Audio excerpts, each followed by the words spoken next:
Hoje, o atendimento, assim, é extremamente fundamental a participação, até porque vai ter, dentro de tudo, o desafio do simulado.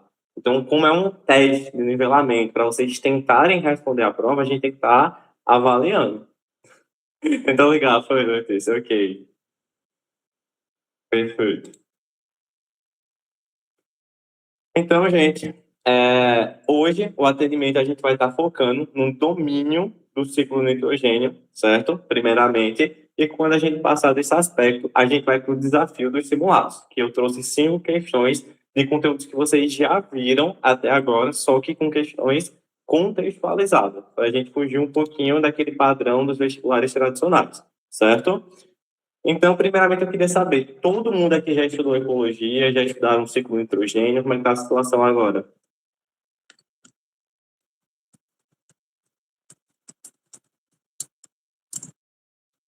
Todo mundo já estudou, então ótimo. Então, acho que vocês já sabem que é um conteúdo que tem uma cobrança, assim, altíssima, então é interessante que vocês tentem anotar tudo que a gente trabalhar hoje, beleza? Então, para começar, a gente vai estar falando um pouquinho sobre o nitrogênio, antes da gente estar falando sobre as características dele dentro do ciclo. Então, o que a gente tem que saber? O nitrogênio ele vai fazer composição de algumas moléculas que fazem parte do nosso corpo, como, por exemplo, a questão dos aminoácidos.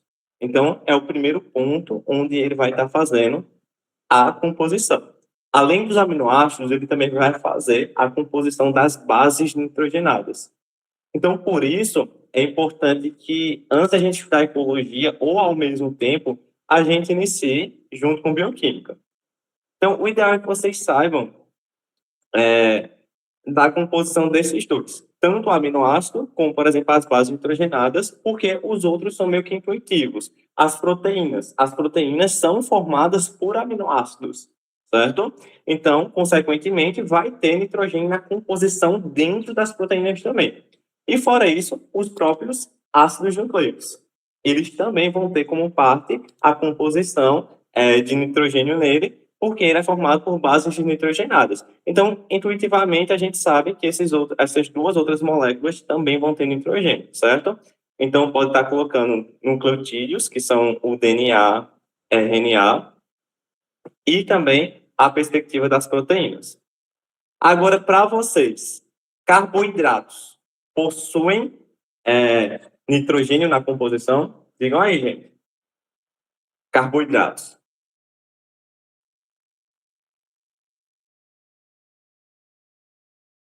Carboidratos possuem ou não nitrogênio na composição?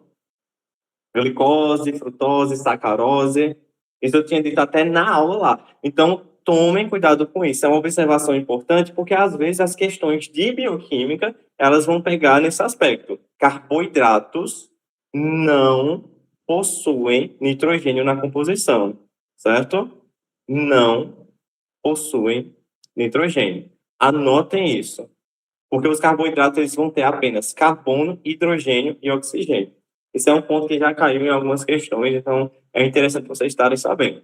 Então, vamos aprofundar um pouquinho mais sobre o nitrogênio também, certo? Ele vai ter um elemento químico que na camada de valência, certo? Ele vai ter 5 elétrons. Então, quando a gente vai desenhando o nitrogênio, a gente pode representar ele dessa forma aqui, ó. 1, 2, 3, 4, 5 elétrons. Para quem não está sabendo fazer isso é um conteúdo de química, então vocês já podem estar estudando um pouquinho na parte de distribuição eletrônica, tabela periódica, para entender isso. Então é bom vocês saberem que o nitrogênio ele sempre vai fazer 3 ligações. Anotem isso, que é uma característica importante dele. Então, já vou estar mostrando para vocês esse nitrogênio, uma molécula muito importante, que vai ser os aminoácidos. Quando a gente estiver falando de aminoácido, como o próprio nome dele diz, ele vai ter um grupamento amino e também um ácido carboxílico, certo? Então, eu quero que vocês memorizem isso. Pode parecer ser específico demais, mas eu te garanto, isso pode salvar você durante uma prova. Então, o que vai acontecer? Todo aminoácido ele vai ter um carbono central. E dentro desse carbono, ele vai ter sempre os aminoácidos, certo? Vão ter um hidrogênio ligado a ele. vão ter um grupo amino, certo? Então, você vai estar botando ele aqui. E, por fim, ele também vai ter um ácido carboxílico, certo? Então, todo aminoácido vai ter esses 3 grupozinhos aqui. E o que vai variar um aminoácido do outro é justamente a perspectiva de um radical. O que é um radical? É alguma estrutura que diferencia ele dos demais. É algo que está ligado. Aqui pode ser um hidrogênio, pode ser um carbono, pode ser um grupo etil, certo? Então, memorize. Isso aqui é a composição de todo aminoácido. Aí, quando vocês estiverem colocando isso na cabeça de vocês, já tentem fazer uma perspectiva com uma ponte com orgânica. Isso aqui é um ácido carboxílico. Isso aqui é um grupamento amino, certo? Então, é interessante que vocês já coloquem isso na cabeça de vocês. Então, olha, aqui o nitrogênio está fazendo 3 ligações. Por isso é importante você já ir memorizando. Nitrogênio, 1, 2, 3 ligações, certo? Carbono faz 4, hidrogênio faz 1 e oxigênio faz 2, caso vocês não saibam ainda. Então, o que seria uma ligação peptídica? Ela é basicamente a junção de 2 aminoácidos. Então, ó, isso aqui eu não disse para vocês que todos os aminoácidos vão ter igual. Então, se eu pegar outro aminoácido, eu posso botar ele bem aqui, certo? E quando eu botar outro aminoácido igual, calma aí que deu uma bugada. Só um segundo, pronto. Se eu pegar outro aminoácido igual, ele vai estar junto com ele aqui. Então, olha, se vocês estiverem vendo essas 2 moléculas juntas, elas podem estar fazendo uma coisa chamada de ligação peptídica. Então, primeiramente, é você identificar que esses são 2 aminoácidos. Como eu sei, tem um carbono no centro, e esse carbono tem um hidrogênio, um ácido carboxílico e um grupamento amino, certo? Então, você vai ver o seguinte, se eles querem se ligar a alguma coisa, eles vão ter que perder. Então, o que eles vão perder sempre nessas tipos de ligações? O ácido carboxílico, ele vai perder um grupamento hidroxila e o amino vai perder o hidrogênio. Isso aqui é o quê? É dois átomos de hidrogênio e um de oxigênio. É a mesma coisa que uma molécula de água. Então, quando eu retirar isso aqui, ó, vai ficar uma valência livre aqui e uma valência livre aqui. Aí você vai juntar essas 2 moléculas. Você junta para cá. Obviamente aqui está um pouquinho torto, né? Mas o átomo ele se ajeita na hora da ligação. E aqui já forma um dipeptídeo, que juntando vários vai formar uma proteína. Então, a ligação peptídica é a junção de 2 aminoácidos liberando uma molécula de água. Então, se isso aqui pode formar uma proteína, a proteína também vai possuir nitrogênio. Aprofundado, né? Mas isso aqui é um intuito. Vocês já estudaram esses conteúdos. A gente já pegou o quê? Quais conteúdos aqui? Funções orgânicas de reconhecimento de grupamento amino, de ácidos carboxílico, basicamente uma reação orgânica. Então, para iniciar, era isso. Mas vamos agora no que mais interessa de hoje, que vai ser o nitrogênio num ciclo, certo? Então, a gente vem para uma pergunta: por qual motivo existe pouco nitrogênio fixado? Por que a gente tem pouco nitrogênio na nossa Terra, assimilável pelos seres vivos? Alguém sabe dizer? Chutem. Ou pelo menos digam, não sei, aqui estou desesperado, perdido. Me contem aí. Não lembra? Ok. O que acontece? Basicamente, a nossa atmosfera ela vai ser rico no nitrogênio na forma de N2. Beleza? Aí, como eu disse para vocês, o nitrogênio ele faz 3 ligações. Então, ele vai fazer uma ligação tripla. E o que acontece? Essa ligação aqui, ela é muito difícil de ser quebrada. São poucos os seres vivos que conseguem quebrar essa ligação. Então, por conta dessa dificuldade enzimática, dessa dificuldade de fazer uma quebra nessa molécula, isso acontece que a maior parte do nitrogênio ele vai ficar como N2, e não na forma de nitrato, de nitrito, de amônia, ou na forma das moléculas.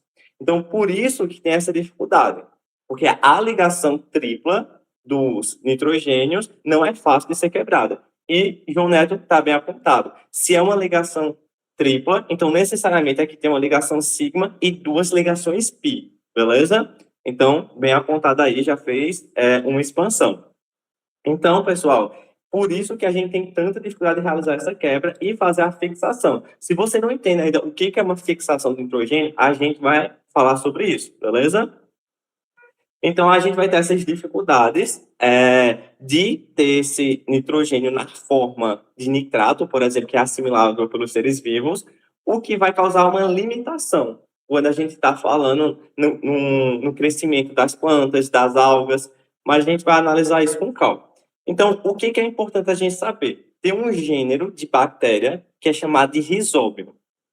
E essas bactérias do gênero Rhizobium, elas vão fazer uma relação mutualística com as plantas leguminosas. Vocês sabem me dizer o que é uma relação mutualística?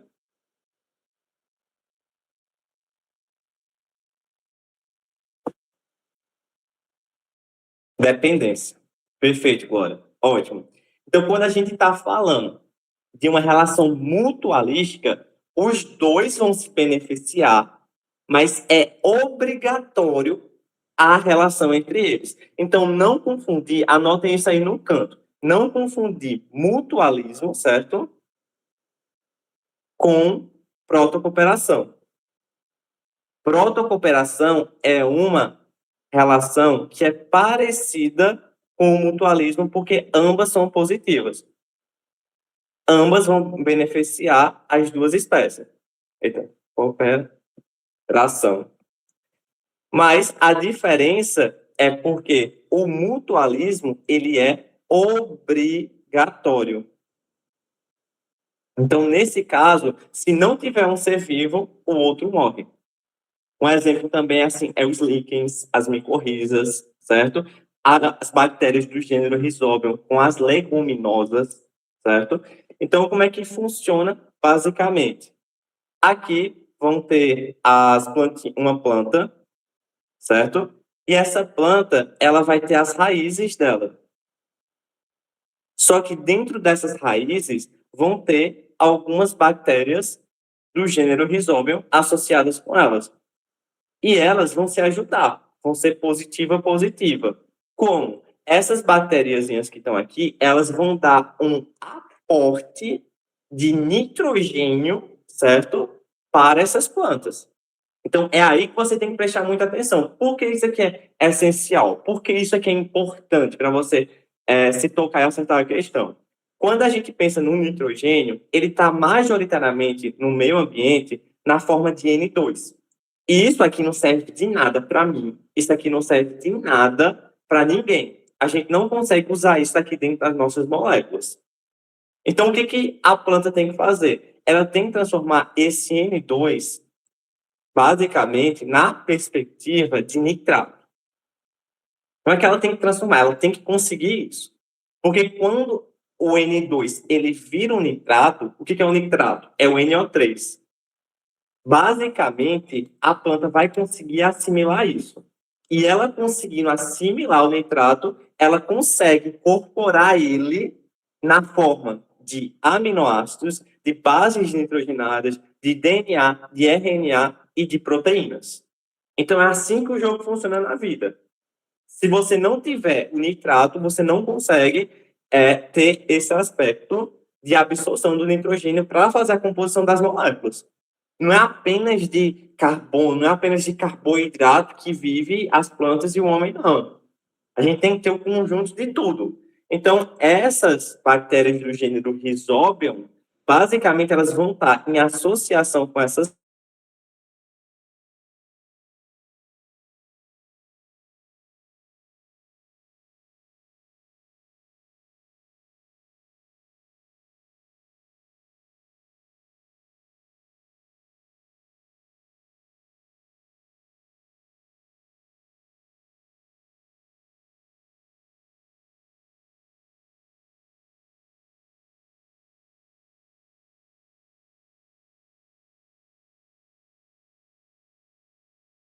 E agora?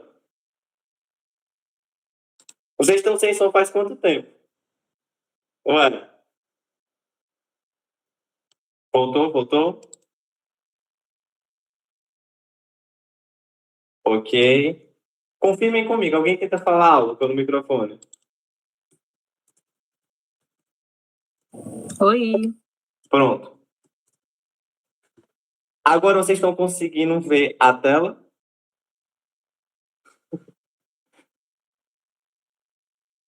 Eu parei em qual ponto falando para vocês?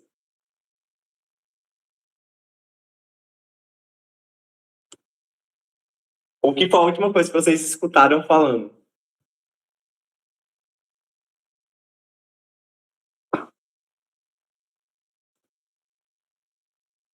Um, dois, três. Alô, alô. Pronto. Então, eu vou retornar aqui. Não é só de carboidrato nível 1, perfeito. Então, eu vou fazer o seguinte. Eu vou dar um resuminho aqui básico para vocês, só para a gente não perder o eixo. Certo? O que acontece? A gente viu que, basicamente, quando a gente está falando do nitrogênio, ele vai fazer a composição de várias moléculas importantes, que são aminoácidos, certo? Aminoácidos. E, consequentemente, se faz composição de aminoácidos, faz composição de proteínas, porque as proteínas são formadas pelos aminoácidos. Além disso, vai fazer a composição de bases nitrogenadas. E se faz a composição de bases nitrogenadas, consequentemente, faz a composição de DNA, RNA, porque são ácidos nucleicos que estão formados por bases nitrogenadas. Até aí todo mundo conseguiu pegar? Então, vocês têm que ter isso em mente e saber que o carboidrato, ele não tem nitrogênio na composição dele. Só carbono, hidrogênio e oxigênio. Tem que deixar isso muito claro para vocês. E o que acontece? Basicamente, o nitrogênio ele pode estar de diversas formas dentro do estudo, certo? Então, a primeira forma é a forma gasosa dele, N2, beleza? Além disso, ele também pode estar na forma de amônia. Então, se você vê NH3, você está vendo amônia, certo? Se você vê NH4+, você vai ver amônio, certo? E aqui amônia, ok? Se você vê NO2, você está vendo na forma de nitrito. E se você vê NO3, você está vendo na forma de nitrato. Ah, Lobel, eu não tenho isso aqui memorizado. Ok, tudo bem. Então faz um Anki, anota, bota no post-it, mas saiba disso. Até porque isso aqui vai ser importante na parte de química. Não somente agora em biologia e ciclo de nitrogênio. E é um conteúdo que ele cai com uma incidência grande, e mesmo quando ele cai de forma específica. Então, eu recomendo que vocês memorizem isso. Então, o nitrogênio pode estar dessas diversas formas. Só que a gente tem que ter em mente que, basicamente, quando ele está na forma de N2, isso não serve para a gente. Eu não consigo pegar esse N2 e botar para dentro do meu corpo e produzir um aminoácido. E produzir uma proteína. Não consigo. Por quê? Porque essa ligação tripla aqui que tem entre o nitrogênio, são poucos os seres vivos que conseguem quebrar ela. E quem consegue fazer isso é basicamente a perspectiva do gênero Rhizobium, certo? Quem consegue quebrar isso é o gênero Rhizobium, que é um grupo de bactérias específicas. Até aí vocês estão conseguindo pegar, gente? Clebson, você acabou de ganhar 50 pontos na média. 50 pontos na média, certo? Eu devia dar um prêmio para ele, né? Ligando a câmera, o antagonista aqui da assessoria. Mas vamos voltar para cá. Então, agora que a gente já sabe esses pontos de quais são, a gente tem que aprofundar um pouquinho mais dentro dessa relação. Quando a gente faz essa transformação do N2 para amônia e o amônio, quem faz isso é o gênero Rhizobium. Isso vai fazer um processo muito importante, porque essas transformações de N2 para amônio, amônia, e depois para nitrito, depois para nitrato, vai permitir que esse nitrogênio ele entre na cadeia alimentar. Aí anota, qual desses aqui é o mais importante para entrar na cadeia? O nitrato. Então, se vocês têm que sair daqui com um nome memorizado, é o nitrato. Quando eles conseguem, as diversas bactérias, diversas reações que ocorrem, conseguem produzir o nitrato, ele vai ser assimilado pelas plantas, certo? Então, daqui vai entrar na cadeia alimentar nas plantas, e quando entra nas plantas, ou nos produtores de maneira geral, né? Pode ser algas também. Quando entra dentro das algas e das plantas, você consegue ir para os consumidores. Então, é assim que eu e você conseguem ter nitrogênio. Basicamente, as bactérias elas auxiliaram na transformação para produzir o nitrato. As plantas assimilaram esse nitrato junto com as algas, que são os produtores, e depois os consumidores pegaram, se alimentaram delas e conseguiram produzir as suas moléculas. Ok? Então, basicamente, isso aqui é a parte mais importante que vocês têm que ter em mente. Todo mundo conseguiu pegar. Se não conseguiu, levanta a mão, tira a dúvida agora. Também anotem, eu tirei um print, estou dando uma chance, certo? Não tem como você conseguir ir bem em biologia sem saber isso, não, viu? Então anote. Agora, bora dar um pouco de continuidade. Então, a gente viu também que vai ter o mutualismo e a protocooperação. Ambas são relações benéficas para ambos, só que o mutualismo é obrigatório. Então, um ser vivo não vive sem o outro. A protocooperação é positiva, mas é opcional. Uma hora acontece, outra hora não acontece. Beleza? E o que a gente viu é que o Rhizobium, junto com as leguminosas, são uma relação mutualística, onde vai ter uma planta e dentro das raízes dela vai ter as bactérias do gênero Rhizobium associada. E quando ela estiver associada com essas raízes, elas vão se ajudar. Aí, como é que elas se ajudam? Já caiu em questão de simulados perguntando isso. Basicamente, o gênero Rhizobium vai aumentar o aporte de nitrogênio, certo? Assimilável para a planta, beleza? E a planta vai fornecer outros produtos, como, por exemplo, a própria energia, carboidratos, porque a planta ela faz fotossíntese. Então, ela também vai assimilar o carbono, certo? Então, até agora seria isso que a gente viu nesse momento dessa travada. E o que é interessante a gente saber? Teve uma coisa que foi muito fantástica, foi a questão da Revolução Verde, beleza? O que foi a Revolução Verde? Foi um momento que a humanidade ela deu um salto, de verdade. Por que ela deu um salto, a Revolução Verde? Porque ela aumentou muito, muito mesmo, a perspectiva da produção em massa. Porque, por exemplo, se antigamente a gente pegava e com 1 hectare a gente produzia 1 tonelada de milho, por exemplo, agora, com 1 hectare, depois da Revolução Verde, a gente produzia de 2,5 a 3 toneladas de milho. Então, esse aumento dessa produtividade em relação a alimentos só aconteceu por conta dessa revolução, porque ela aumentou técnicas que aumentavam a produtividade mediante a disponibilidade do nitrogênio. Se você estava distraído até agora, preste atenção agora, de verdade mesmo. Vai ter relacionado com isso, João. A gente vai entrar nisso. Agora é o momento que pode cair tanto em humanos, na parte de geografia, desigualdade social, como também pode cair em biologia, com as técnicas que foram utilizadas. O que é que você vai ter que pensar? Eu falei para vocês que a planta ela precisa produzir as moléculas, ok? Então, como eu disse para vocês, ela não vive somente de fotossíntese. Com a fotossíntese, ela consegue produzir carboidratos. Mas não adianta nada ela só produzir amido, celulose, os carboidratos que for que ela precisar, se ela não tiver como produzir a perspectiva das outras moléculas, como, por exemplo, a proteína, certo? E o próprio ácido nucleico. Porque ela tem que ter as informações genéticas dela, toda vez que ela produzir uma célula. Então, o que acontece? Quando o solo ele tem pouco nitrogênio, ele impede um crescimento excessivo das plantas. dos seres vivos de maneira geral.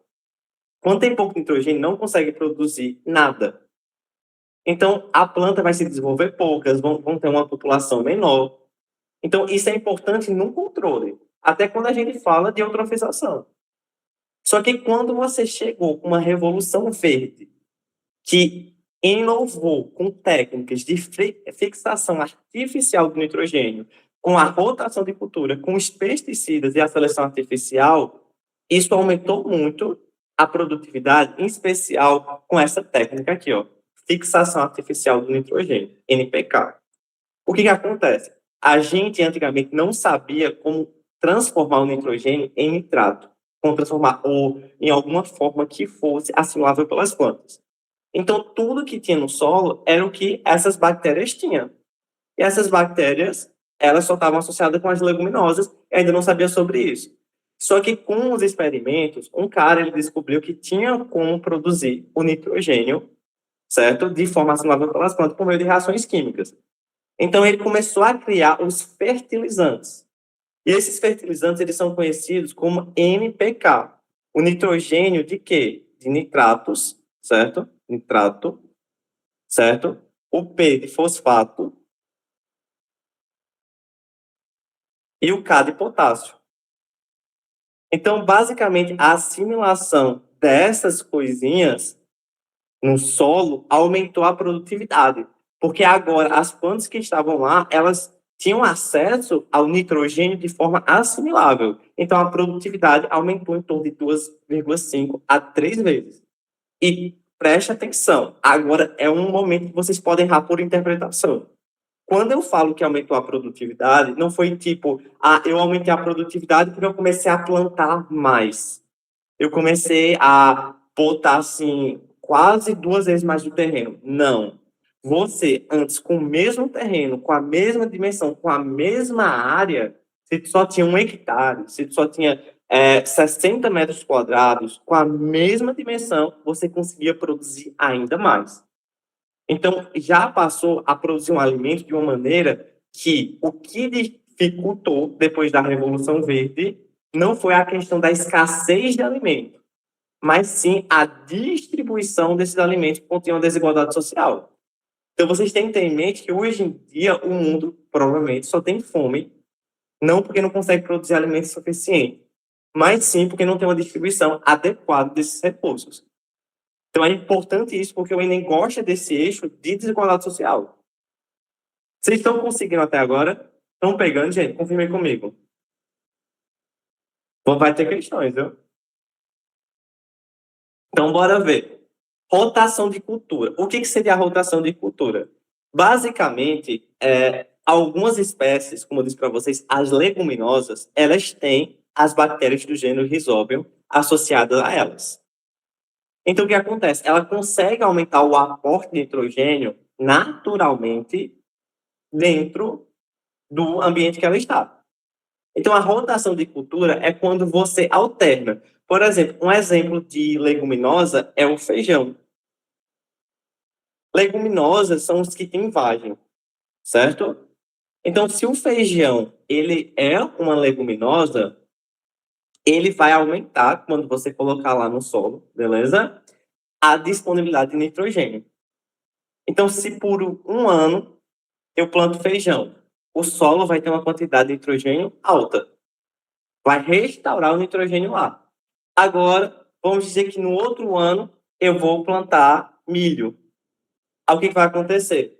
Eu vou plantar por um ano. Mas como a minha quantidade de nitrogênio estava alta, agora esse milho vai ter como consumir o nitrogênio que estava no solo lá. Só que depois que ele passar um ano com milho, o nitrogênio ele vai cair. Então, como o nitrogênio caiu, eu vou colocar uma outra planta agora que consiga restaurar o nitrogênio de lá. Aí a gente bota o feijão de novo. Então, a rotação de cultura é basicamente você ficar fazendo isso. Você ficar um ano plantando alguma espécie que seja leguminosa, que consegue de maneira natural reforçar o nitrogênio do solo, certo? E em outro ano você coloca uma espécie que consome o nitrogênio do solo, porque não consegue produzir por ele mesmo, não consegue ter uma relação mutualística com a Rhizobium. Isso era diferente de antigamente. Antigamente ficava lá, eu sou um agricultor que planta milho. Então ele plantava milho esse ano, no outro ano, no outro ano, no outro ano. Então o solo ele ficava com uma escassez enorme do nitrogênio e depois não conseguia desenvolver. Ficava improdutivo, porque não tinha as técnicas de fertilizante, o NPK, certo? E também não fazia alternância de rotação de cultura. Então isso aqui é uma técnica que vocês devem saber, tanto para a geografia como para a biologia. Então já foi outro ponto aqui. E outro ponto que também teve na Revolução Verde foi o uso dos pesticidas, certo? Então ajudou no combate de pragas que antes estavam comendo as plantações. Então já foi uma outra coisa não ligada com o nitrogênio em si, mas também aumentou a produtividade e a própria seleção artificial. Então os próprios pesquisadores da época eles faziam a escolha e o cruzamento de espécies que tinham uma produtividade maior. Então, já começou a ter um crescimento nessa abordagem mais científica, de você pegar as espécies que produziam frutos maiores, que consumiam menos os solos, botar para se reproduzir, escolher aquela espécie com base na análise. Tomem cuidado, que aqui na Revolução Verde ainda não é transgênicos. Transgênicos é só lá para frente, é quando você insere um gene. Seleção artificial é quando você seleciona quem vai cruzar com quem. E com base nisso, você vai prevalecendo uma característica. É diferente da perspectiva de transgênicos, que é quando você insere um gene. Então, até agora está tudo bem? Então, vamos pensar, gente. Vocês sabem me dizer, se já caiu em prova, certo? Vocês sabem me dizer o que a globalização pode atrapalhar em relação à distribuição de nitrogênio no mundo?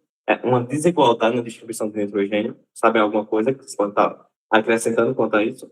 Tentem agir.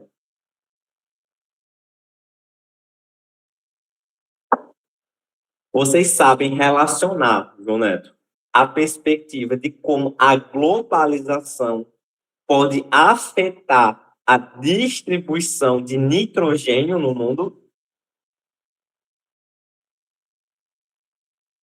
Não. Lara, tu mora onde? Intensificar o uso de fertilizante. Vai estar ligado com isso. Você vai ter que usar o uso de fertilizante justamente por conta desse problema que a gente vai estar falando agora. Pronto, Lara, Pernambuco. Então vamos pensar. Lara, ela é de Pernambuco, certo? Pernambuco. Aí Lara disse assim: eita, eu tive uma ideia. Agora eu vou plantar. Eu vou plantar soja. Aí Lara, ela cria uma plantação de soja enorme, enorme, enorme, enorme, enorme. Aí ela vai pegar, vai plantar tudo bem direitinho. Mas Lara, ela pensou: nossa, eu não posso me limitar apenas aos pernambucanos. Eu vou expandir. Aí ela vai pegar a soja que ela produziu em Pernambuco e vai começar a distribuir para vários estados. Veio para Paraíba, veio para o Rio Grande do Norte, certo? Foi para o Ceará. Então, o que acontece? Por conta da globalização, antigamente não tinha esse efeito de rapidez de fluxos de informações, pessoas e mercadorias. Então, o que os pernambucanos plantavam em Pernambuco, eles mesmos iam consumir em Pernambuco e depois voltaria para a terra de Pernambuco.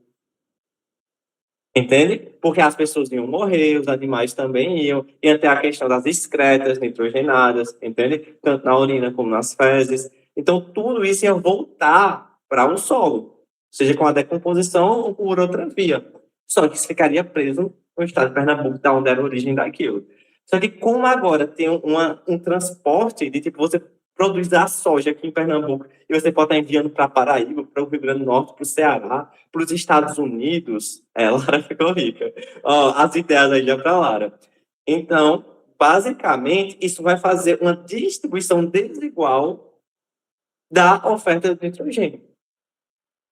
E o que vai acontecer com isso? Basicamente, vai vir para cá, vai para outros estados, lá vão pegar todo esse nitrogênio E esse nitrogênio, se não for redistribuído, não for analisado, reaproveitado de uma forma correta, isso pode estar entrando, por exemplo, em corpos hídricos e causando depois um fenômeno da eutrofização, que a gente vai ver hoje. Então, vocês têm que ter em mente isso. Essa distribuição desigual, totalmente aleatória por conta da globalização, modifica o fluxo do nitrogênio. E isso é interessante também porque se esse nitrogênio está saindo daqui, está vindo para cá, então esse solo ele vai tender a ter uma falta de nitrogênio. Aí onde entra justamente o que falaram aí, intensificar o uso de fertilizantes. Se você tirou esse nitrogênio daqui e levou para as outras regiões, então aqui está faltando, porque não está voltando para o solo, como deveria acontecer normal. Então aqui já vai ter que começar a utilizar mais fertilizantes. Aí coloca mais e mais e mais. Então é justamente nessa desigualdade que vai seguir no fluxo desse ciclo, ok? Deu todo mundo para pegar isso? E se a gente está usando fertilizante, o fertilizante parece ser uma coisa boa. Né? A gente fica pensando, nossa, o fertilizante vai aumentar a produção das plantas, das algas, então vai conseguir uma produtividade 2,5, 3 vezes maior, vai acabar com a fome do mundo? Não acabou, né? Mas trouxe consequências. Por quê? O NPK, que vai ser a questão dos nitratos, fosfatos e potássio nos fertilizantes, eles vão acabar reagindo com o ar atmosférico e podem formar óxidos do nitrogênio. E alguns desses óxidos podem reagir e formar ácidos, como, por exemplo, o HNO3, o ácido nítrico. Ele é um ácido forte. Para quem já estudou química inorgânica, é só subtrair um 3 com 1, dá 2. Então, o que vai acontecer? Esse fenômeno do uso irresponsável dos fertilizantes pode levar à questão da chuva ácida. Então, isso aqui já é um outro ponto que vocês podem estar anotando aí. Consequência de uso do fertilizante, chuva ácida e eutrofização dos corpos de água. E a chuva ácida, por si só, ela pode causar a morte de peixes, de uma fauna, de uma flora, entende? Então, vai causar um ataque direto, certo? À fauna e à flora, certo? Além disso, vai ter a perspectiva de também algumas estruturas de mármore, certo?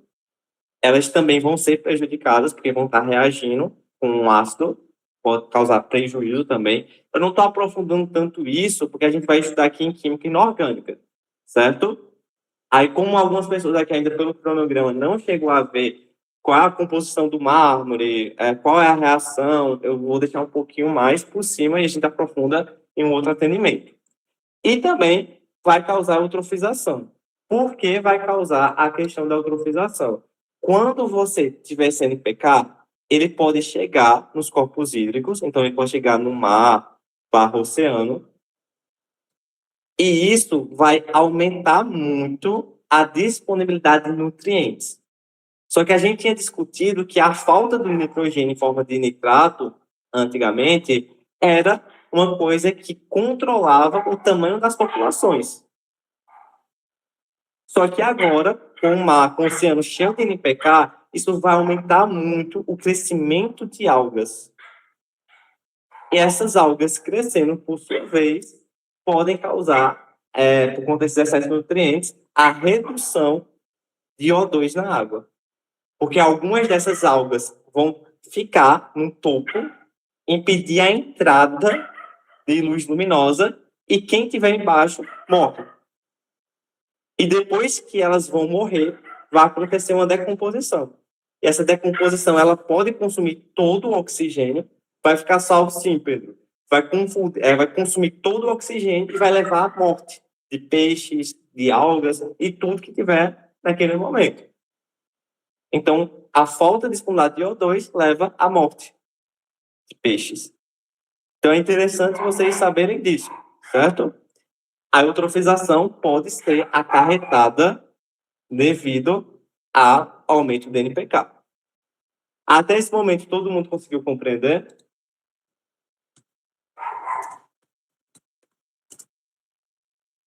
Perfeito. Então, aqui só foi uma falha. Vamos falar agora da perspectiva do ciclo nitrogênio, certo? Essa imagem para vocês assusta, gente? Me contem, me contem.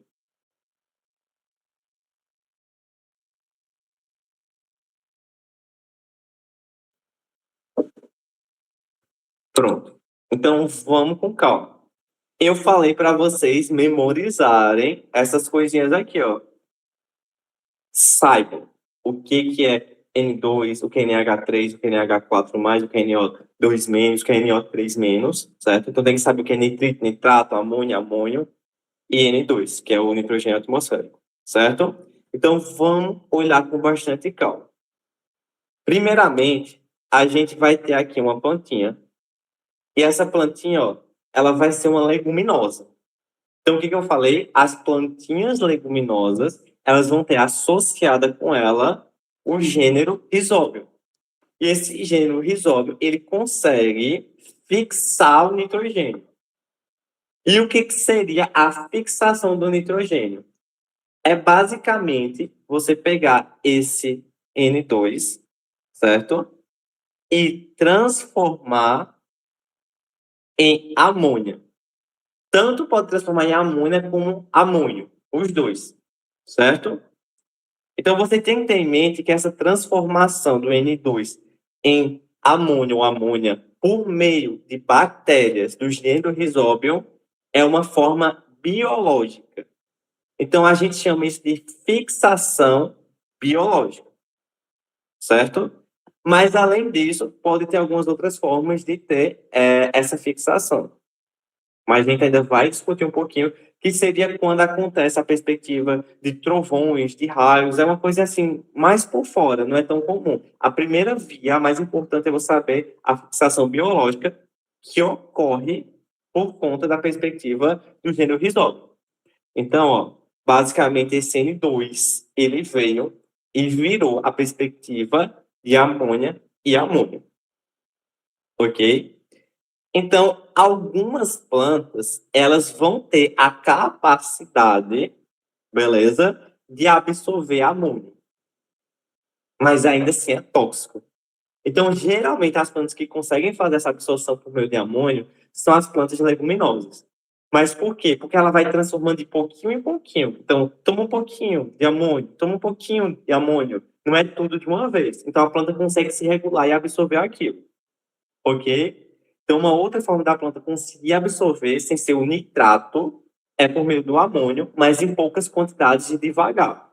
Mas a principal forma de absorção vai ser a forma de nitrato, ok? Aí o que vai acontecer? Esse amônio, ele vai virar o nitrito. E esse nitrito depois vai virar o nitrato. Certo? Então vamos com calma, eu sei que confunde. Vai ter o N2 atmosférico, ele vai sofrer o processo de fixação, certo? Aí ele vai virar amônia ou amônio, e depois ele vai virar a perspectiva de nitrito, e depois ele vai virar nitrato. Pensa, o que é melhor a gente sempre deixa para o final. Então, o nitrato, que é o bom, ele está no final. É o último a ser formado. É o mais trabalhoso. Então, primeiro, memorize essa ordem. Porque se você não tiver isso memorizado, você vai começar a confundir. O N2 vira amônio e amônia. Aí depois vira o nitrito. E depois vira o nitrato. Aí não é um ciclo? Nitrato volta a ser N2. Vocês estão comigo, gente? Estão conseguindo pegar? Ok. Então, vamos ver aqui com calma. Aí, quando a gente chama aqui o N2 virando amônio, amônia, a gente chama isso aqui de fixação, certo? Do nitrogênio. Aí, quando a gente diz que amônia e amônio vira nitrito, a gente chama isso aqui de nitrosação. E quando o nitrito vira nitrato, a gente chama de nitratação. Prestem atenção agora, certo? Para não confundir. Nitrosação é do amônia para o nitrito. Nitratação é do nitrito para o nitrato. E nitrificação, nitrificação é o processo geral de nitrosação com nitratação. Então, você tem que ter em mente isso. Tem muita gente que confunde. Nitrificação são esses dois processos juntos. Então, o que ele seria? Ele seria do amônio até o nitrato. É quando você une a nitrosação junto com a nitratação. Então, o maior problema, quando a gente fala de ciclo do nitrogênio, é porque eles vão cobrar aprofundado mesmo. Eles vão cobrar cada detalhe, cada ponto, certo?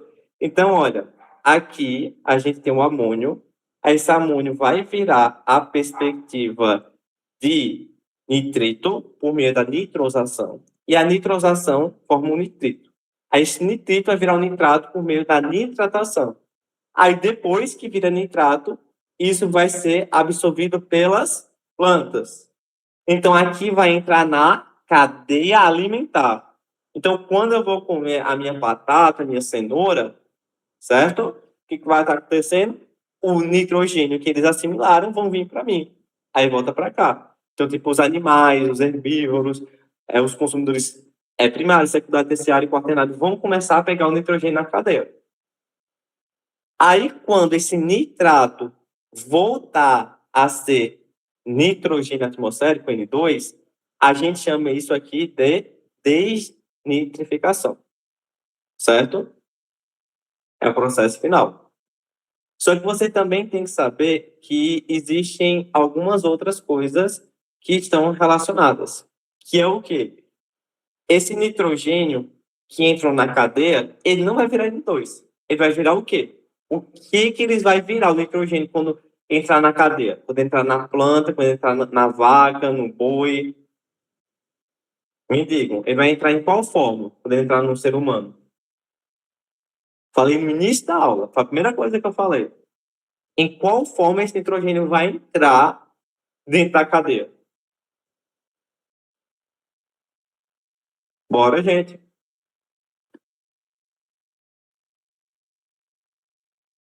Ele vai entrar como nitrato. Quando for nitrato, ele vai ser assimilado.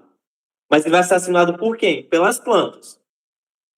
Mas a planta vai botar nitrato no corpo dela, vai transformar esse nitrato em quê? O que esse nitrato vai virar dentro do corpo da planta? Para que ela quer esse nitrato? Perfeito. Boa, Clebson. Boa. Eu já garanti na aprovação. A planta vai absorver o nitrato para formar o quê? Aminoácidos. Certo? E com aminoácidos ela forma o quê? Proteínas. Ela vai pegar o que com esse nitrato? Vai formar a base nitrogenada, e com a base nitrogenada vai formar o quê? O DNA e o RNA.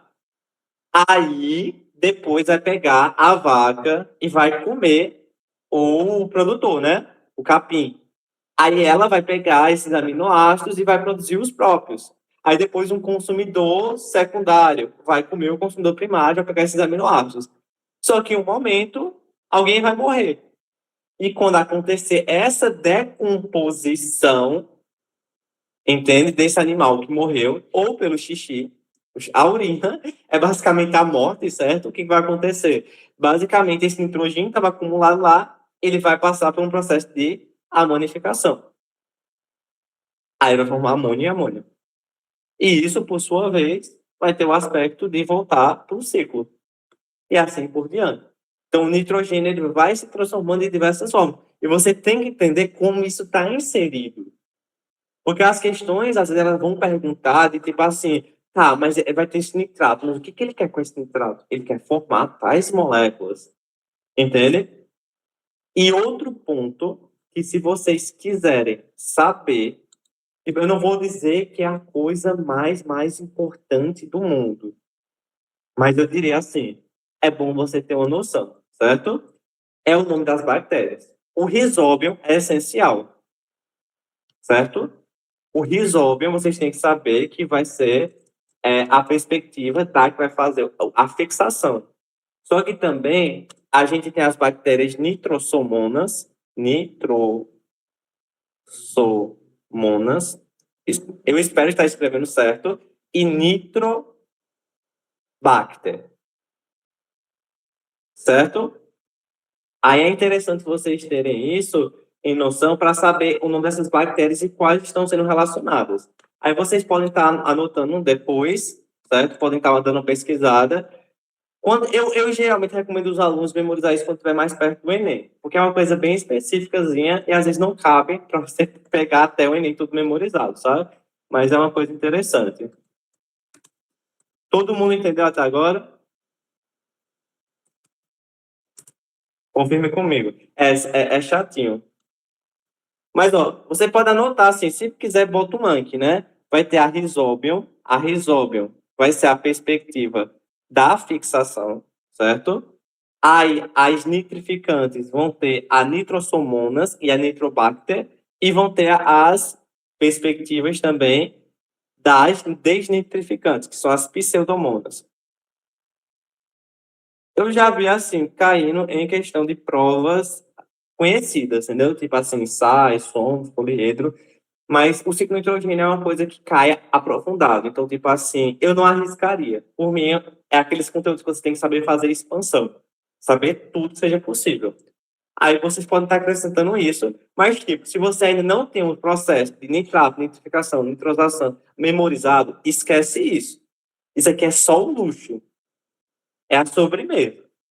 Foque no feijão do arroz, que seria isso. Certo? Então, aqui, ó, tem um resuminho para vocês. Se vocês quiserem anotar isso, tirar um print, o nitrogênio atmosférico ele vai passar por uma fixação, aí produz amônia, certo? Aí essa amônia vai sofrer uma nitrosação, e quando sofre uma nitrosação, produz o nitrito, certo? E esse nitrito sofre uma nitratação. E essa nitratação produz o nitrato. Aí, quando chega no nitrato, ele pode ser assimilado pelas plantas como forma de moléculas orgânicas. E essas moléculas orgânicas, por sua vez, vão fazer a composição de aminoácidos, de proteínas, certo? Ácidos nucleicos, bases nitrogenadas, tanto nos produtores, consumidores primários, secundários.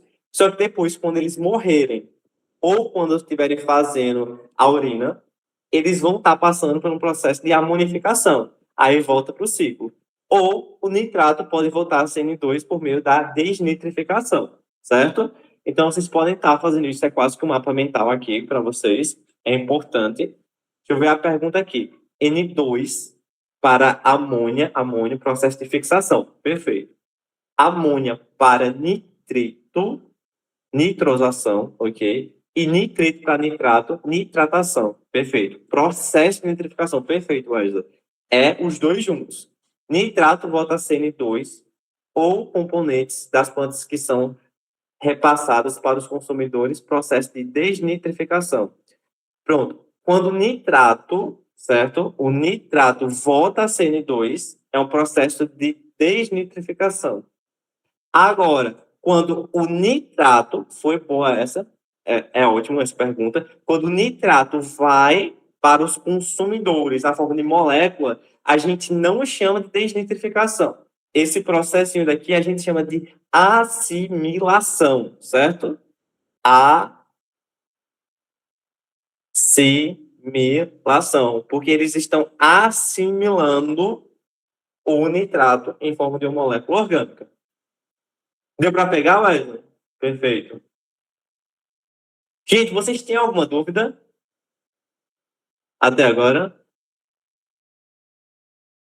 Estão preparados para fazer questões? Boa. Agora eu acho que só o Clebson vai participar, porque só ele está com a câmera ligada. Vamos ligar a câmera, gente. Ó, é um teste avaliativo. Como é que eu vou saber se vocês estão colando?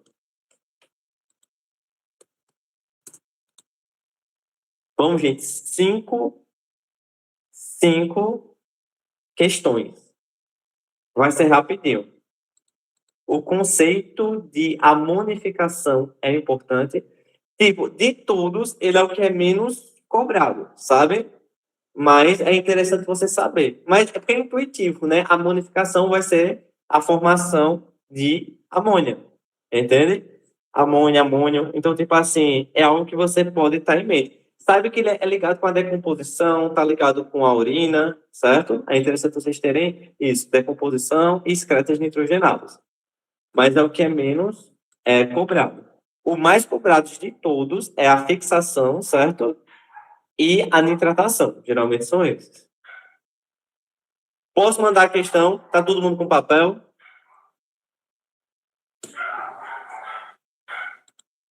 Pronto. Eu vou dar 3 minutos para vocês responderem a questão.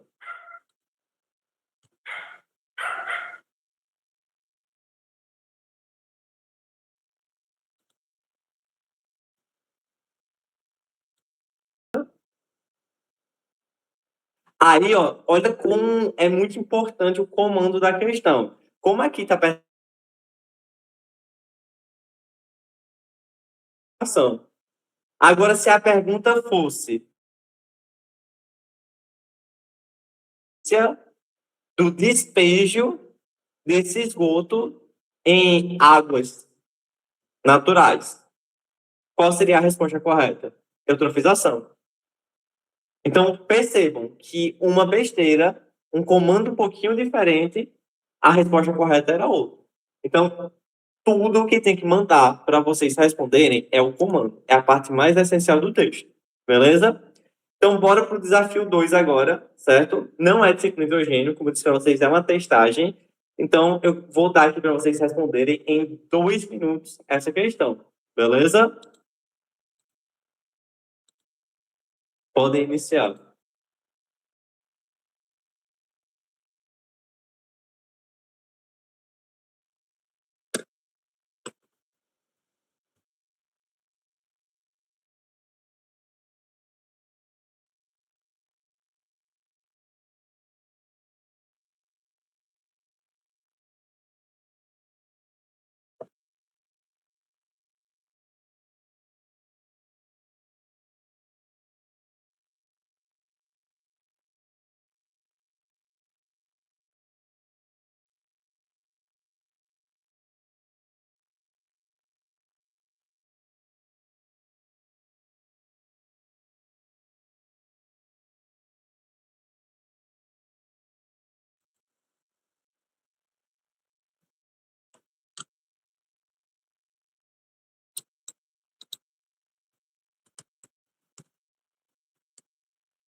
Pronto, pessoal, vocês marcaram qual nessa?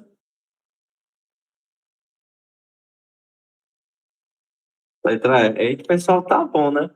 Isso é o que é massa, essas aqui são questões literalmente de simulado, gente. Contextualizadas. Bora ver. Considerando as informações, a água mais adequada para o consumo é uma. A água potável não significa água pura. Saiba a diferença. A água pura não possui nenhuma substância diferente dela em sua composição. Ao contrário da água potável, ela não é encontrada na natureza. Vale ressaltar que, diferente da água potável, água pura não é própria para o consumo humano. animal ou vegetal. Já a água potável não contém substâncias nocivas à saúde dos seres humanos e de outros seres. Porém, que a água potável existem vários minerais que estão dissolvidos nela, como flúor, cloro e cálcio. Então, considerando a água mais adequada para o consumo humano, que seria a água potável, é uma substância simples? Não, certo? Substâncias simples são formadas apenas por um elemento. Então, por exemplo, o que seria H2, O2, perspectiva de N2, substância simples. Substância composta, uma vez que é formada por átomos de oxigênio e hidrogênio. Realmente, a água ela é uma substância composta, mas ele não está se referindo à água pura, está se referindo à água potável. E nela, além de ter água potável, possui também flúor, cloro, cálcio e magnésio. Então, não é apenas uma substância composta, mas sim uma mistura. Então, eu já consigo descartar tanto a B como a C, porque tem que ser uma mistura. Agora, é uma mistura heterogênea ou homogênea. Quando você vê água pura, você não vê duas fases. Tipo, como, por exemplo, você bota aqui um copo e vê água aqui e o óleo em cima, por exemplo. Essa aqui é uma substância, uma mistura heterogênea. Mas quando você vê água potável, ela é apenas uma mistura homogênea. Você não consegue ver duas fases dentro desse sistema. Ok? Todo mundo conseguiu pegar essa? Já que vocês estão bons, deixa eu fazer uma pergunta. Prestem muita atenção. Água com gelo é uma mistura heterogênea. Verdadeiro ou falso?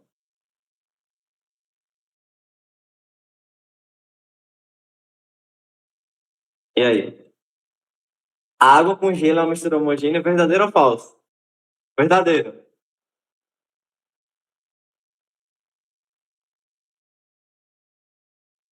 Calma, água com gelo é uma mistura homogênea? Ou botei homogênea, heterogênea, quer dizer? Então, água com gelo é uma mistura heterogênea. É isso aí que vocês estão dizendo. Foi mal, eu escrevi errado aqui. Respondam novamente, gente.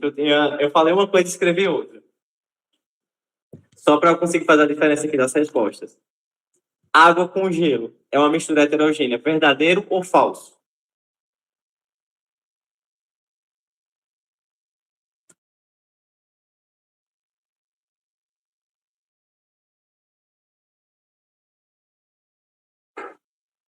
Ok. Falso. É falso. Porque vocês estão. Eu acho que na cabeça de vocês pensaram um copo, né?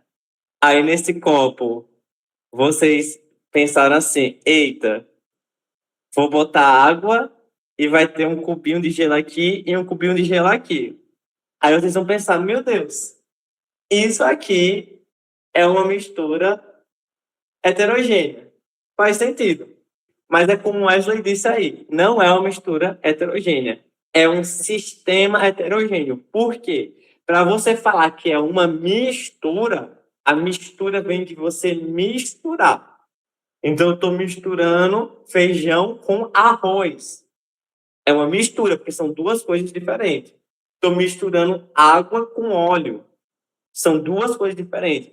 Mas se vocês estiverem colocando o gelo com a água, isso aqui não é uma mistura. Por quê? O que é o gelo? O gelo não é mais nada do que água em estado sólido. E a água aqui é água no estado líquido. Então, como é que está misturando água com água? Não tem. Então, você não pode dizer que é uma mistura heterogênea. Mas é um sistema heterogêneo porque esse espaço localizado ele possui duas fases. E por conta disso, eu posso dizer que é um sistema heterogêneo.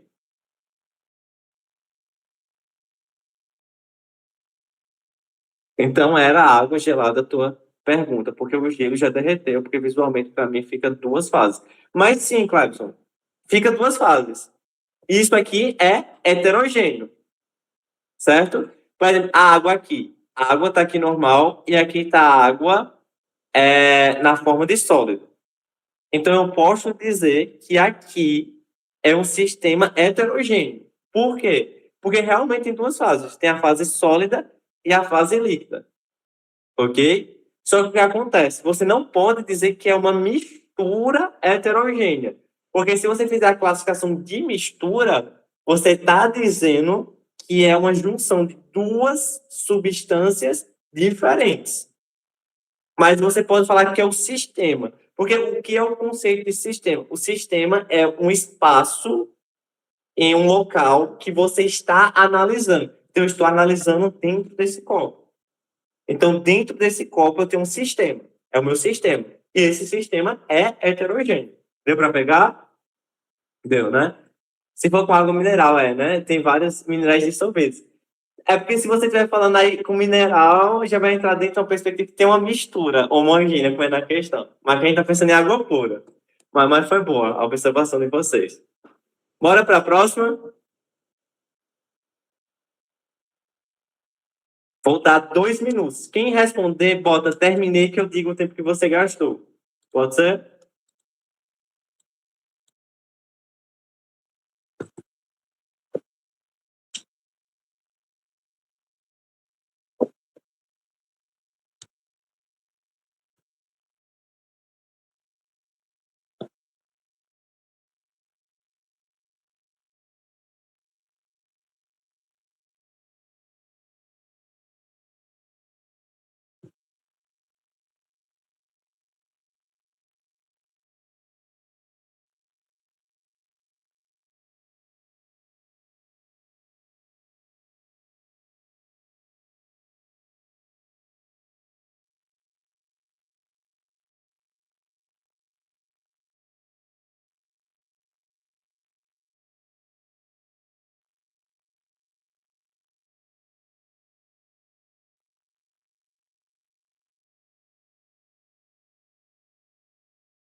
Vocês querem mais tempo? Alguém está precisando de mais tempo?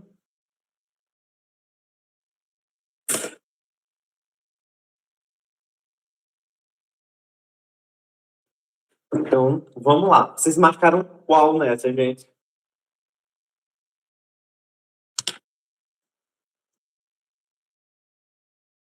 Então, bora ver. Qual medida seria mais eficiente a fim de recuperar o sistema do parque em questão? Então, vamos ver. Ele quer recuperar o ecossistema. Então, a gente já vai ter que ter isso em mente e, com base nisso, a gente responde a questão. Bora ver. Populações de espécies no topo da cadeia alimentar estão diminuindo. O declínio no número de populações foram mais observadas entre os grandes predadores. Porém, diminuições dramáticas também ocorreram em populações de grandes herbívoros. Esse efeito é chamado pelos cientistas de cascata trófica, em que uma perda no topo da cadeia alimentar causa impactos sobre outras espécies, tanto de animais como de plantas de níveis tróficos inferiores.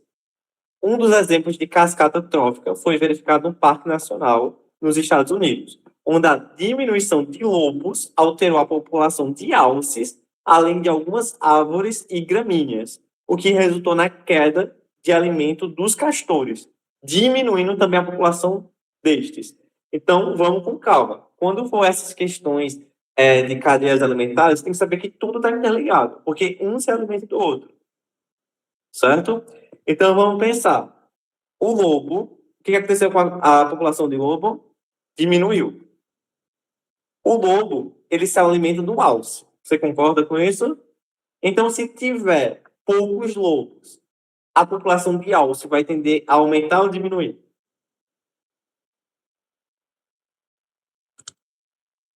Aumentar, porque não vai ter tanta caça. Então, a quantidade de alce aumenta. E, consequentemente, devido a esse aumento, a perspectiva das gramíneas, das árvores, certo? Vou botar aqui das gramíneas, elas vão reduzir. Por quê? Se os lobos estão diminuindo, eu vou caçar menos alces. Se eu tenho mais alces, eles vão consumir cada vez mais gramíneas. E se tiver poucas gramíneas, se tiver alguém que estiver competindo com o alce, como por exemplo os castores, pode ser que esses castores, certo? Eles vão ter a população diminuindo porque está competindo. Não era nem para falar, eu ia fazer a pergunta. Está tendo uma competição,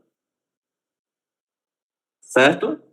Só o que acontece, o alce está sendo seus predadores naturais, bem reduzidos.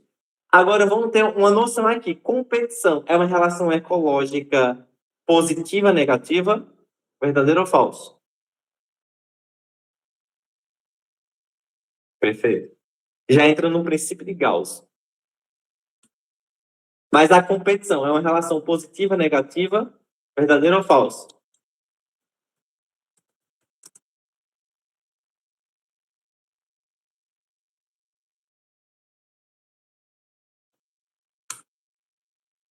Calma. Negativa, negativa, porque ó, quando você vai fazer uma relação, você tem que dizer assim: positiva, negativa, negativa, negativa. Eu vi que algumas pessoas botam negativo, mas tá falso. Competição, ela é uma relação negativa, negativa. Por quê? Porque ambas as espécies saem prejudicadas. Ah, pode ser que o alce ele ganhou do castor. Pode ser que a hiena ela ganhou da leoa. Mas ambas gastaram energia que não gastariam se tivesse o outro, certo? Então vocês têm que ter em mente que a relação de competição ela é negativa porque ambos vão se prejudicar e vão sofrer no processo. Existe uma coisa que é muito importante, é chamado de princípio, certo? Princípio de Gauss. Gauss, como você preferir. O que ele afirma?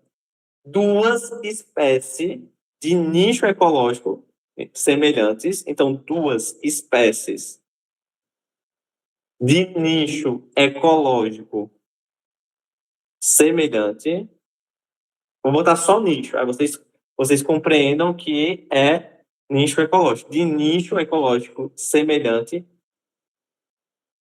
não podem coexistir, certo? Obviamente que é um pouquinho alarmista, mas o que isso quer dizer? Basicamente, se tiver duas espécies que têm hábitos, comportamentos de vida muito semelhantes, isso vai levar a uma competição. E essa competição vai prejudicar ambas, as duas. Se o nicho ecológico for idêntico, realmente não podem coexistir. Se for semelhante, vai ter prejuízo e alguma vai sair da pior. Então, o que acontece? Se duas espécies vão ter o mesmo nicho ecológico, certo? Troquem até antes de colocar semelhantes, botem idênticos, porque vai combinar melhor. Idênticos, certo? Se tiver idênticos, o que isso vai levar? A fuga ou migração de uma espécie. Ela não vai conseguir se alimentar naquele canto, ela vai ter que sair para outro canto, ou isso vai levar à extinção dela. Então é interessante que vocês saibam sobre esse princípio, digamos. Vocês estão vendo que eu estou fazendo uma expansão, a questão não perdeu sobre isso, só que eu estou explicando. É isso que vocês têm que procurar no estudo de vocês. Então, voltando para a questão, o número de lobos diminuiu, alces aumenta porque tem menos predadores, as gramíneas diminuem e os castores vão diminuir porque estão competindo com o alce, que está sendo um predador. O método da expansione, né? Vamos, meus fiéis, vamos para lá. Ó, qual medida seria mais eficiente a fim de recuperar o ecossistema do parque em questão? Reflorestar o parque? Hum, não muito, entendeu? Você vai plantar mais gramíneas, mas como é que você vai poder fazer isso? Ainda vai ter muito alce. Então, tipo assim, basicamente esses alces, como eles não têm predadores, eles só vão se alimentar ainda mais das gramíneas. Não vai ter como eu garantir que essa gramínea vai se dividir igualmente para os castores e para os alces. Tem um nível de o quanto é que aquele ambiente consegue aguentar a pressão seletiva nele, né? Então, essa daqui está errada. Você reflorestar não garante que os castores vão aumentar o número, pode ser que os alces só consumam mais ainda. Letra B, aumentar a população de alces. Se aumentar a população de alces, eu vou piorar ainda mais o problema. Porque aí, com a quantidade deles já estão maiores que o normal, eles vão consumir ainda mais gramíneas e prejudicar ainda mais os castores. Falso. Letra C, recuperar a população dos lobos. Isso faz sentido, certo? Porque se eu recuperar a perspectiva dos lobos, eles vão aumentar a população deles, eles aumentarem a população deles vai fazer com que a população dos alces, que aumentou, diminua. Então, eu vou restaurar o que aconteceu. O problema de tudo isso é porque os lobos diminuíram. Então, se eu recuperar a população deles, voltam ao normal, certo? Pergunta aí de Aninha. O que é castores mesmo? Os castores, Aninha, eles são, como é que eu posso dizer? É uma espécie que vai estar competindo com os alces, aqui na que a gente falou, o que resultou na queda de alimentos dos castores, diminuindo também a população deles. Por quê? Esses castores, eles se alimentavam das gramíneas e árvores. Mas como esses alces estão consumindo quase todas as árvores e gramíneas, isso está faltando para os castores. É aqueles que têm os dentinhos, certo? Aí você pode até precisar, João Neto botou aí uma fotozinha. O alce pode competir entre si? Sim. Porque, tipo assim, vão ter competição dentro da própria espécie também, dentro do ambiente, né? Aí isso vai levar também a longo prazo para uma pressão evolutiva, entendeu? Porque, basicamente, por exemplo, os alces que tiverem maior desenvolvimento, que tiverem alguma vantagem genética, eles vão sobreviver, certo? E vão se reproduzir e deixar descendentes. Então, isso gera até uma questão de novidades evolutivas, de ter o aprimoramento de uma população por conta disso, certo? Então, isso é um aprimoramento porque é uma seleção natural. A gente tem que ter em mente isso. Aí, letra D, recolocar a população de castores. Tipo, se eu botar mais castores, quem garante que eles vão conseguir ganhar dos alces? Entende? Não vai resolver o problema. Você tem que diminuir essa população dos alces para conseguir diminuir essa pressão que está no ambiente. Introduzir a espécie exótica de um predador. Não, você botar uma espécie exótica, isso é o pior desequilíbrio ambiental que você pode estar fazendo. Porque quando você colocar espécie exótica, isso faz mal. Nunca vai ser, nunca. Se você vê dizendo assim, colocar a espécie exótica em um local, isso é uma coisa danosa, é uma coisa horrível. Porque se você colocar uma espécie de outro país, de outro continente, de outra região em um canto, ela não vai ter predador natural. Então ninguém vai matar ela. Ninguém vai reduzir a população dela. Então, basicamente, ela vai se alastrar com tudo e competir com as outras espécies do local. Isso pode levar até a extinção em massa, sabe? Então, descartar. Alternativa correta, letra C. Questãozinha boa, boa, boa, boa para vocês responderem.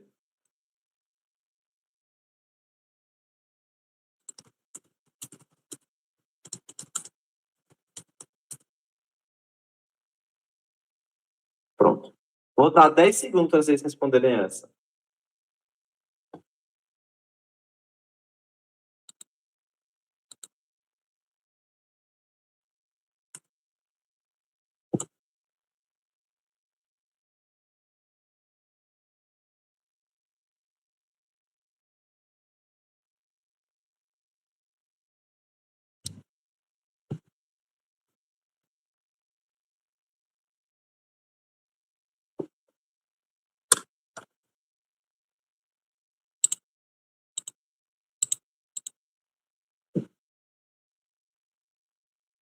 Todo mundo está no Ok, todo mundo bem. Vocês marcaram qual? Perfeito. O tratamento do óleo citado é eficaz porque os produtos químicos utilizados apresentam. Então, existem várias técnicas e equipamentos para combater, conter e recuperar derramamentos de óleo no mar, incluindo, em geral, métodos físicos e químicos. Os dispersantes químicos são um grupo de produtos de químicos que, ao serem pulverizados nas manchas de óleo, aceleram o processo de dispersão natural. A sua aplicação visa remover o óleo da superfície, particularmente quando a remoção mecânica não é possível, minimizando os impactos do óleo flutuante, por exemplo, sobre aves ou zonas costeiras. Esse produto químico tem como componente essencial os agentes sulfatantes, moléculas com afinidade para dois líquidos distintos, que não se misturam, agindo como interface entre eles, reduzindo, nesse caso, a tensão interfacial óleo-água, permitindo que o óleo penetre na água com pequenas partículas mais facilmente degradadas por bactérias naturais. Então, a característica dele é que é um sulfatante, que interage com dois líquidos immiscíveis. Basicamente, é o caráter anfifílico. O que é um anfifílico? É um composto que tem uma parte polar e uma parte apolar. Vocês sabem dizer uma molécula que tem caráter anfifílico também? No nosso corpo? Fosfolipídios. Fosfolipídios. Perfeito, que vão estar fazendo a composição da membrana plasmática. Então, é interessante saber disso. A perspectiva do sulfatantes é isso, ele vai interagir com duas coisas, uma coisa polar, e vai desmanchar. Por que isso é interessante? Vamos pensar. A gente aqui vai ter o aspecto do oceano, beleza? Eu vou desenhar algumas alguinhas aqui. Essas algas, elas vão fazer fotossíntese. Vocês concordam? Concordam ou não? Ó, aí o que vai acontecer? Se vocês tiverem aqui o Sol, para fazer a fotossíntese, você basicamente vai precisar de CO2, mais água, mais a luz solar, e vai produzir C6H12O6, que é a glicose, mais O2, certo? Aí o que acontece? Essa luz solar, ela vai passar para a água e vai chegar lá no fundo. Vocês concordam com isso? Então, o que vai acontecer? Isso aqui é essencial para poder fazer a fotossíntese. Mas vamos pensar. Se eu apagar aqui e eu botar um petróleo bem nesse pontinho, teve um derramamento de petróleo. Aqui vai estar um petróleo, um líquido escuro, grosseiro. Vocês acham que essa luz solar vai conseguir passar para dentro? Ou não? Porque se você tiver esse petróleo, ele é uma substância escura. Então, ele vai absorver todas as cores. Entendeu? O preto, ele absorve, o branco, ele reflete. Então, o que vai acontecer? Se tiver isso aqui, a luz solar não entra. E se não entra, não vai ter a perspectiva de luz. Se não tem luz, não tem fotossíntese. Morre. Então, qual é a ideia? Você vai soltar um surfactante e esse petróleo, antes de ele ficar uma camada dura, ele vai ficar assim, ó.